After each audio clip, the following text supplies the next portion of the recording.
Hello, everyone. I'm Reverend Nick Bullitt, the Engagement Catalyst here at OneSpirit. I am here today with Reverend Sue Koehler-Arsenault. How are you? I'm great, Reverend Nick. It's really nice to meet you. Thank you. So nice to meet you as well. Can you share a little bit about your professional background? Sure. I'm a 1994 graduate of the Weston Jesuit School of Theology with a Master of Divinity degree. So I have been in ministry for a very long time. I've worked as a college chaplain. I've worked as a campus minister, and for many years I worked as a hospice chaplain. When I graduated from OneSpirit in 2011, I launched in a new way and really became a minister without walls, offering life cycle ceremonies and spiritual counseling to people who are not connected to a tradition for whatever reason. I also had the great joy of being a second-year dean at OneSpirit from 2015 through 2019. And I've led a number of workshops at OneSpirit. So I've had a very joyous professional career, and I'm really excited because I was called to a new position where I will be the pastor at the Annisquam Village Church in Gloucester, Massachusetts, which is a unique interdenominational community here on the North Shore of Massachusetts. That's wonderful. Congratulations. Thank you. So can you share the inspiration behind this new workshop that you have? What I hear from parents, and I had the good fortune of doing a study for a local congregational church on faith formation of children. And I explored not only the Christian tradition, but the traditions of the world. But when I had one-on-one interviews with parents, what I heard from them is that they are constantly on the go. They are feeling anxious and distressed and don't feel like they have any time. And so because parents are the primary guides and models for their children, one of the things that we will do in this class, in this workshop, is to look at what are some ways of helping this group develop spiritual practices and connection to community that work in the lives that they are living right now. And as I work with couples from various traditions, whether they be Christian, Jewish, Muslim, Hindu, what I'm hearing and seeing again and again is a real disconnect between their lives and a deep spiritual grounding. So I have felt so fortunate through OneSpirit to really explore what spiritual practice and what spiritual community looks like, but it's often from the perspective of adults. And so for me, the question at this moment in history, as we're engaged in a tectonic shift in religious and spiritual life in this country, is what about this next generation coming up? Mm-hmm. Where are they going to find sacred community? What does a spiritually grounded way of life look for them?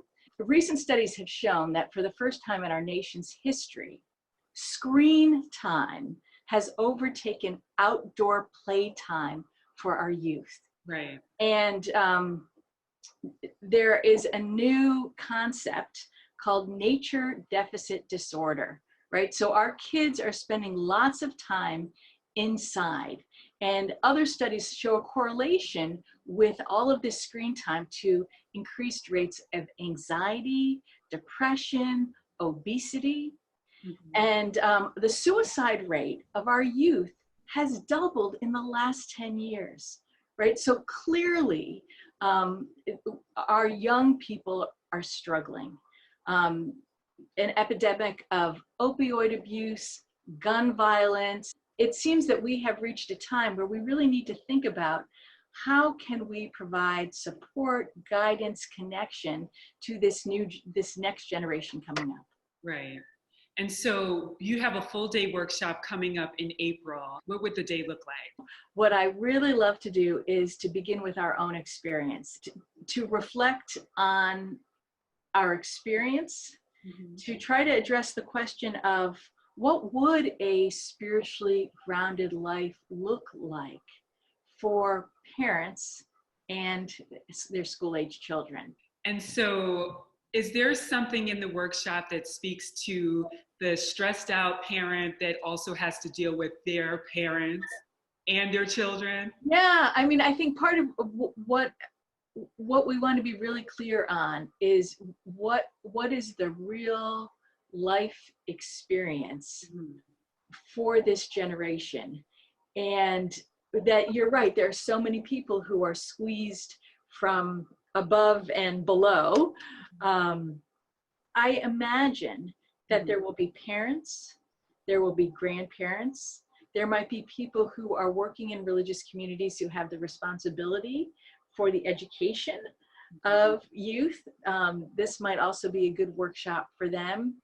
Is there anything in the workshop that speaks to parents-to-be, people that are just thinking about planning a family? There are so many couples who are no longer connected to a spiritual community.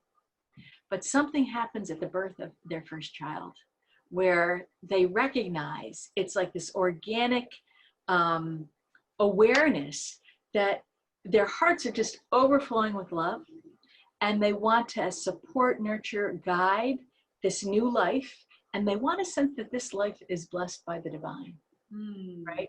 So these folks will come to somebody like me or other OneSpirit ministers and say, we want a baby blessing, right? So we know that that spiritual yearning is there, but then what happens next?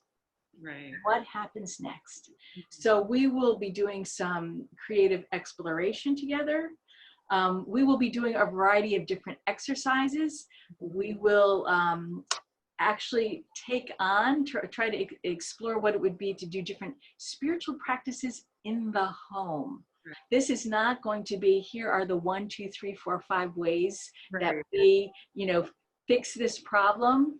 It's going to be, how can we companion the next generation where they are, and how can we help promote the kind of practices that they can do at home together as a family that will help them as individuals and as a family unit, part of a larger community, to really develop some spiritual strength.